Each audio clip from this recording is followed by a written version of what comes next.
Happy New Year, Evie. Happy New Year, Ray, and to everybody else, our audience who's been loyal. Thank you for Yeah, that. and today actually marks our 1 year anniversary, almost to the day Yeah. we started the show 1 year ago. So this is our 1 year anniversary, and before we even begin, I want to give a special That shout out to two new listeners, Ronnie and Aria. They are from Sao Paulo, Brazil. They're new to the show, and Aria listens to our show via a podcast. The area they live in Sao Paulo, the English is not necessarily a native tongue or native language to that area, so she listens to our audio podcast to help her with her learning of the English language. So what we're going to do, I think, beginning next month, is try to make our audio portions of the podcast a little bit more conversational, have kind of a bit of a rolling opening introduction to the show. So we're going to keep it still on point, oh, but definitely. keep it a little more entertainment value, talk about movies a little bit, keep it interesting, but just have maybe a little more conversation so you get to know us, Evie and myself, but yet getting into the topics at hand. Also, with this particular show, and I think the next couple of shows, we're going to deviate a little bit on the audio portion as well as the video. So, for instance, today I'm gonna share my opinion on Tony Stark. I'll be leaning my opinion on him more in the audio portion of the podcast, and my thoughts towards the building of the team in the second one. But with this one, we're going to do something a little bit different. I am going to just touch on those aspects, but really we're going to make the audio portion and the YouTube channel a little bit more distinct. Directed and written by Josh Whedon, a master craftsman in film and in television. He's the creator and showrunner for Buffy, Angel, Dollhouse, Firefly. So he's been around for writing movies as well. Like, let's say, for instance, Cabin in the Woods. He writes for strong women. He understands the dynamic between men and women and giving them full and rich characters. There are scenes. One of my favorite scenes in Justice League is the scenes. There are two scenes with Flash and Cyborg. It is those quiet moments of inflection and of dialogue that they have, and the one that stands out top of my head right now is when they're in the graveyard digging out Superman's body. They're having a conversation, and in those just casual conversations, those little nuanced conversations, in those lighter moments, you're getting more of not necessarily a backstory or not necessarily moving the needle forward in terms of storytelling, but you're giving these characters more dimension and making you as an audience have a connection with these characters or liking them more. And within the Battle of New York, the sequences that you see are very enjoyable, and there's a sense of realism or just the camaraderie between characters is always refreshing. So, Evie, what is your opinion of Age of Ultron when you for the very first time you saw it? Like, what was your initial impressions? When I first saw this movie, I thought it was really cool because you had a lot of heroes and villains in it. It's first time I've seen that rather than like maybe couple villains, just like the X-Men or something, plus villains. Wow, I thought that was really well done. But there was also a lot to even take in too, because you had so much information. But other than that, it was a great movie. Special effects were good, scenery was great. That's why I had to watch it a second time. But although it was still an amazing movie, that's why I had to rewatch it.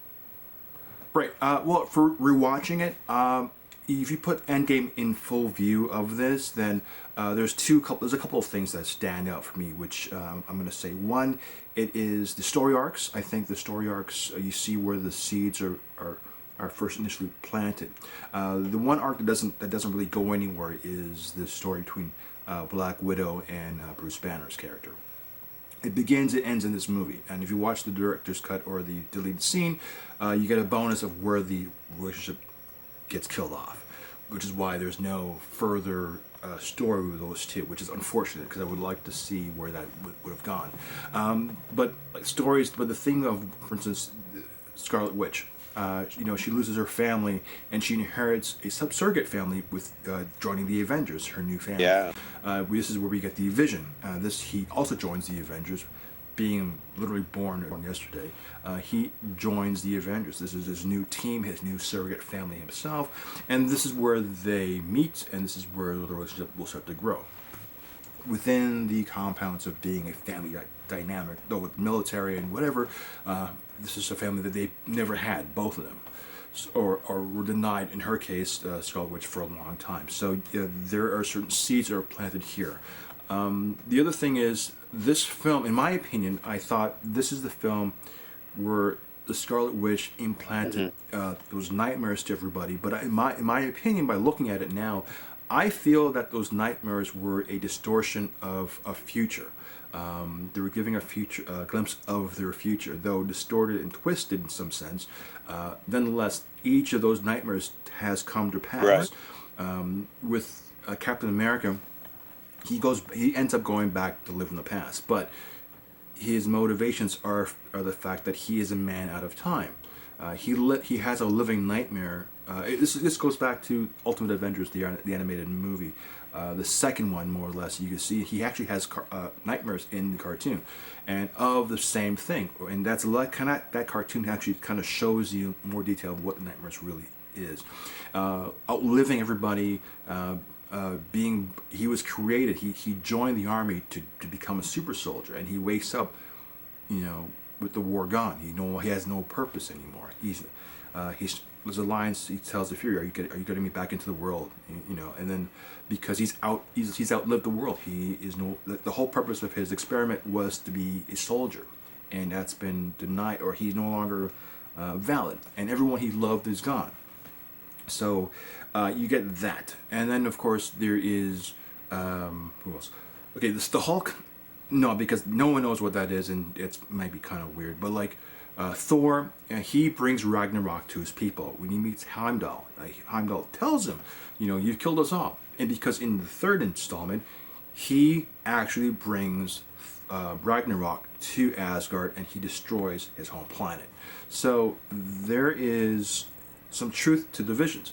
To back that up, we're looking at Scarlet Witch. She gets nightmares of her time in Russia, going to the Red Room and to the ballet and her training. So when we get to Civil War, after that event, we're going to Black Widow the movie, and she goes back to Russia to face the Red Room, to face the people who trained her. So there is a foretelling of the future, and she is a fugitive after the events of Civil War. So she is uncomfortable, and she's going back to her past, uncomfortable. So that's something I kind of found interesting. And my only remark I'll make about Tony Stark, and again, if you listen to the podcast, I'll go much more deeper in it, is that similar to Iron Man 2, where he was Tony Stark versus the United States for the mech suit, his IP of the mech suit, the government wanted his plans because the suit can influence, whoever has it can influence the balance of power. And he brokered world peace, but it was just, if it goes into the wrong hands, and if anyone had a glimpse of his technology, it can really change the balance of power, and that was the concern of the U.S. government. So when we look at Ultron and this whole thing, well, Scarlet Witch gave him a future. I don't want to say the Chitauri, but when the alien invasion happened again, which it does, everyone dies. That was his vision, and he survives it. And in what really happened, if you think about it, in Infinity War, everyone does die, and he lives through it. So it is a foretelling of the future for every case. And just to go a little bit further with the Tony Stark's implication, is that Tony, which again, I don't think they ever explored this aspect or this avenue of the films, is that Tony is criminally liable and financially responsible for the destruction of Ultron's doing. Because Ultron by design is his IP. So, which is loss of life, kidnapping, murder, destruction of private property, a slew of things. By association, because it is his creation, even though Ultron is self-aware, not necessarily Johnny 5 from Short Circuit, more like Skynet, Ultron is still a property and a creation of Tony Stark. And in the eyes of the law, he's still the idea of being self-aware and artificial intelligent does not excuse Stark because he created them, aware of the fact that the idea of Ultron was to create artificial intelligence. So, and then of course the Sokovia codes and Sokovia Accord and all that is flipped on the dime for against the other heroes. But like Stark ultimately is responsible. So, in your opinion, Evie, what is your impression of Tony Stark? Yeah, he's selfish. He always has been selfish. He just cares about himself.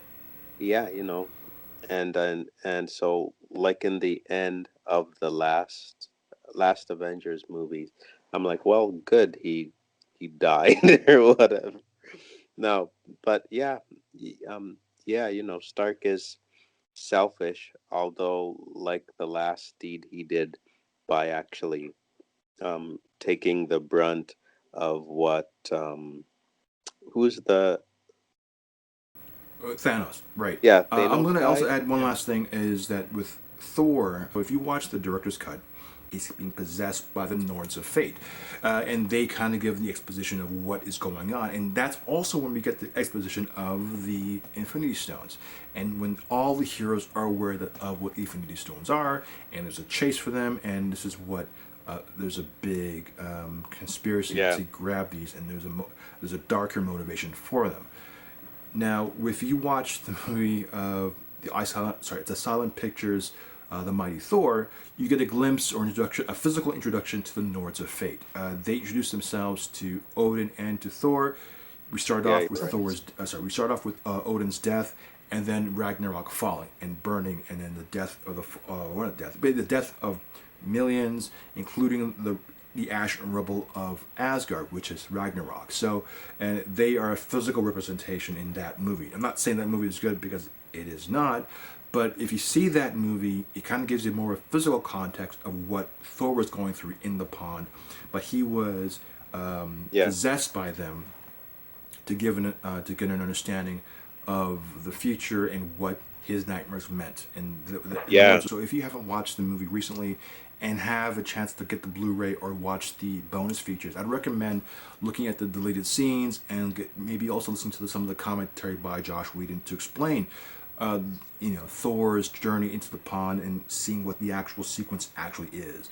Because what we see in the theatrical cut, it was cut completely wrong, and it makes, I won't say it makes no sense, but the actual cut itself that the director should have put on the big screen.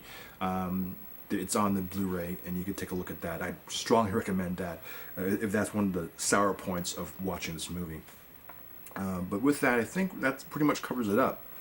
So with that, I'm going to say I'm Ray, I'm Evie. and we'll talk to you next week.